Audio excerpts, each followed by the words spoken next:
proses menghasilkan energi listrik. Globalisasi mempunyai pengaruh sangat besar bagi kemajuan teknologi terkait energi listrik. Sumber utama energi listrik adalah pembangkit listrik. Contoh pembangkit listrik adalah pembangkit listrik tenaga air atau PLTA. Cara kerja PLTA adalah yang pertama, PLTA memanfaatkan energi air yang mengalir. Yang kedua, aliran air dialirkan melalui pipa-pipa khusus untuk menggerakkan turbin.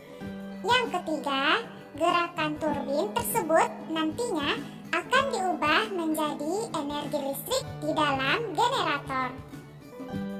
Dalam ruang lingkup yang kecil, beberapa daerah menggunakan pembangkit listrik secara mandiri, dinamakan pembangkit listrik mikrohidro. Pembangkit listrik mikrohidro menggunakan aliran air untuk memutarkan kincir air.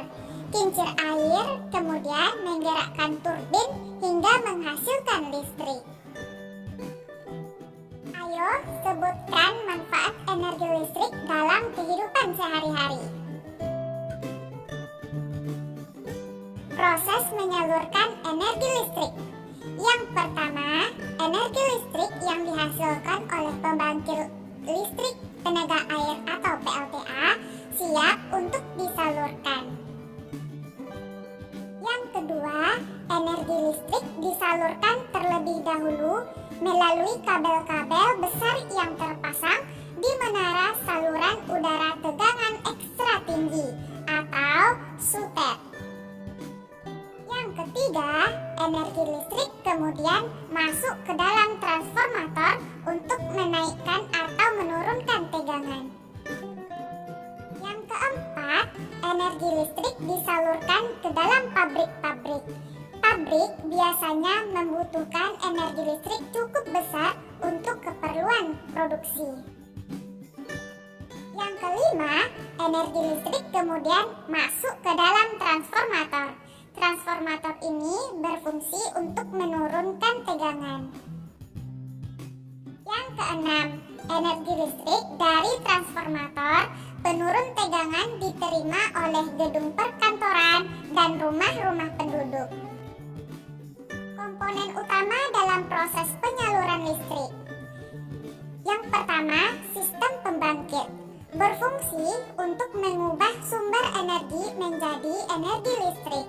Sumber energi bisa berupa aliran air, panas bumi, angin, uap, atau tenaga matahari. Yang kedua, sistem transmisi. Berfungsi menyalurkan energi listrik dari pusat pembangkit ke pusat-pusat beban. Ada dua jenis saluran transmisi, yaitu saluran udara dan saluran kabel bawah tanah. Yang ketiga, sistem distribusi. Berfungsi menyalurkan energi listrik dari sistem transmisi hingga konsumen. Sistem distribusi dibagi menjadi dua, yaitu distribusi primer dan distribusi sekunder.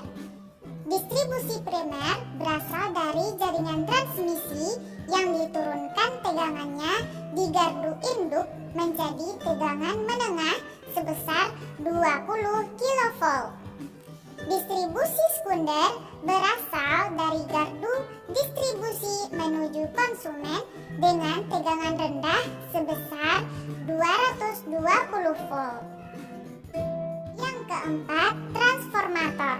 Berfungsi untuk menaikkan atau menurunkan tegangan listrik. Transformator juga sering disebut trafo.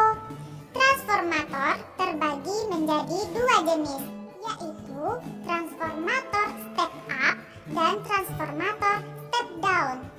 Transformator step up berfungsi menaikkan tegangan yang dihasilkan dari pusat pembangkit. Sedangkan transformator step down berfungsi untuk menurunkan tegangan.